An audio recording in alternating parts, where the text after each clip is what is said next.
भारत के संविधान में एक आर्टिकल 47 है जिस पे चर्चा होती नहीं है, लेकिन बहुत ही इंपॉर्टेंट आर्टिकल है।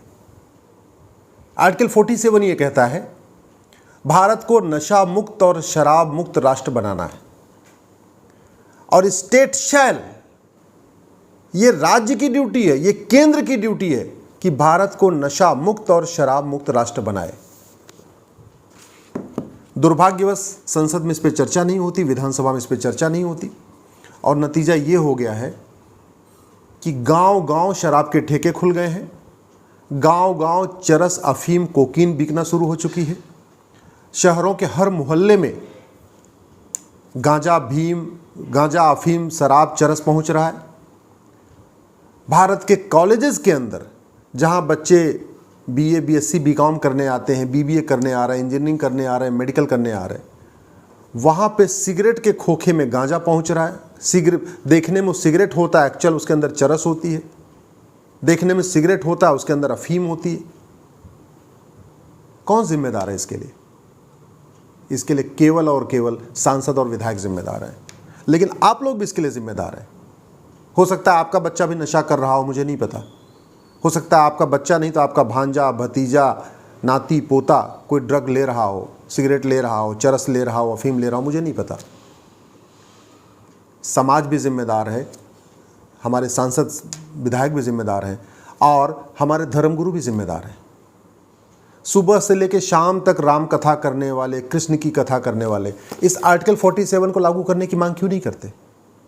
ये इतने सारे पादरी हैं, मौलवी हैं, मौलाना हैं, महामंडलेश्वर हैं, जगत गुरु हैं, आध्यात्मिक गुरु हैं, श्री श्री 1008, श्री श्री 108, ये आर्टिकल 47 लागू करने की मांग क्यों नहीं करते?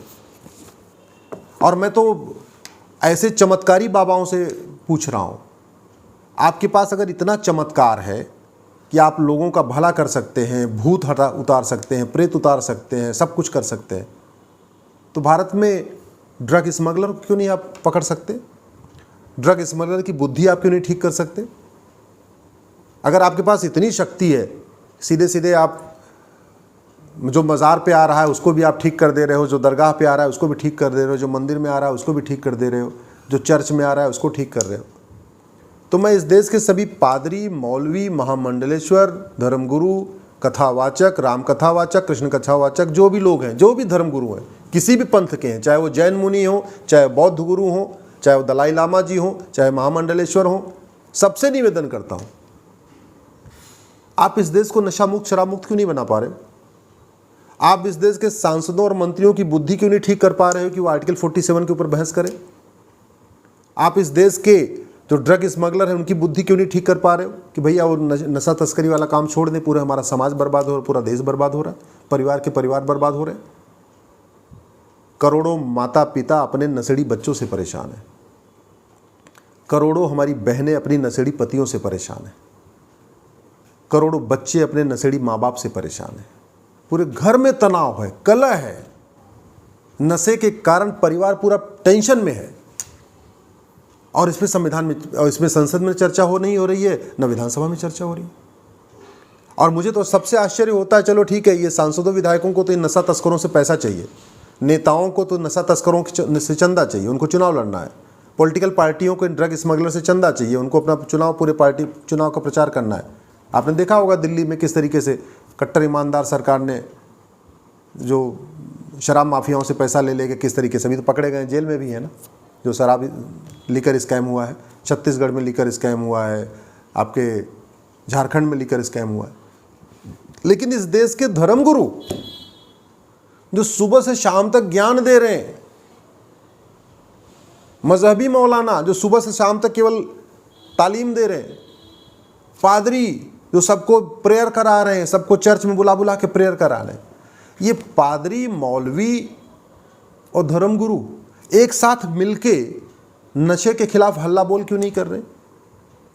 क्यों नहीं एक साथ कॉन्फ्रेंस करके कहते हैं कि भाई आर्टिकल 47 लागू करो, और जो आदमी ड्रग स्मगलिंग में पकड़ा जाए इसकी 100% प्रॉपर्टी जब्त करके इसको फांसी दो? ड्रग स्मगलर के लिए स्पेशल कोर्ट की मांग क्यों नहीं कर रहे हैं कि जो नशे का मामला है ये 1 साल के अंदर डिसाइड होना चाहिए? ड्रग स्मगलर के लिए क्यों नहीं मांग करते कि जितने भी नशे के कारोबार करते हैं इनका जो narco polygraph brain mapping test होना चाहिए, जिससे पता चले कि उस पूरे नेटवर्क में और कितने लोग हैं। ऐसा नहीं कि भारत नशा मुक्त नहीं हो सकता, ऐसा नहीं कि भारत शराब मुक्त नहीं हो सकता। ऐसी कोई समस्या नहीं है जिसका समाधान नहीं है, हर समस्या का समाधान है, लेकिन ईमानदारी से करना पड़ेगा। केवल बातें करने से, अच्छी अच्छी बातें करने से, अरे देश हमारा गर्त में जा रहा है, नशे में डूबता चला जा रहा है। पहले जहां 25 साल 30 साल के लोग नशा कर रहे थे, 20-22 साल के करने लग गए, और अब तो कई सारे कॉन्वेंट स्कूलों में ये देखा है कि 11वीं 12वीं के बच्चे पानी की बोतल में बियर भर के ला रहे हैं। इतनी बातें पकड़ में आ गई हैं। छोटे छोटे बच्चे हमारे ड्रग के खेल में चले जा रहे हैं, और सब सोच रहे हैं सब बहुत बढ़िया बढ़िया, सब बढ़िया बढ़िया बढ़िया बढ़िया।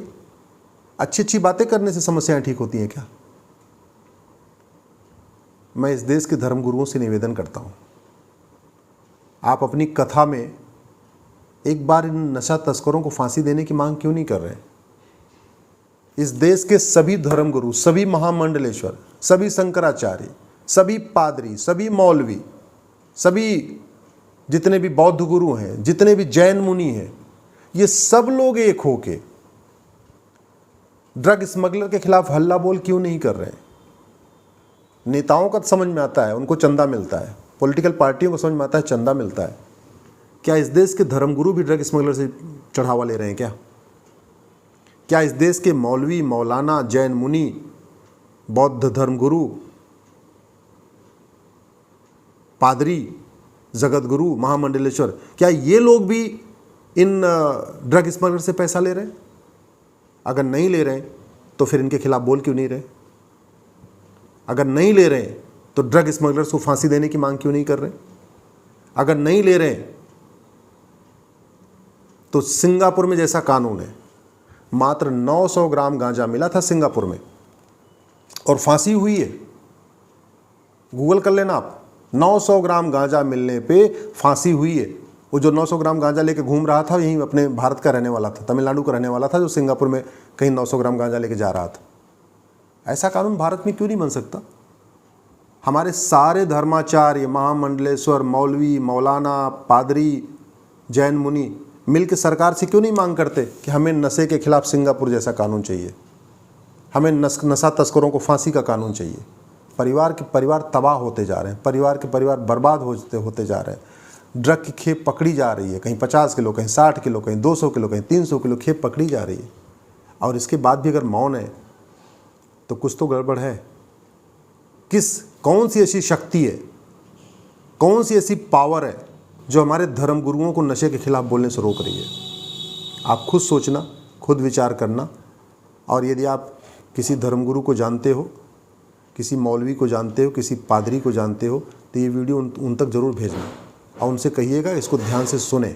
आप किसी सांसद विधायक को जानते हो, उनके पास भी आप भेजना और उनसे पूछना कि इस संविधान के आर्टिकल 47 को कब लागू किया जाएगा, भारत नशा मुक्त, शराब मुक्त देश कब बनेगा। वीके न्यूज, राष्ट्र के नाम।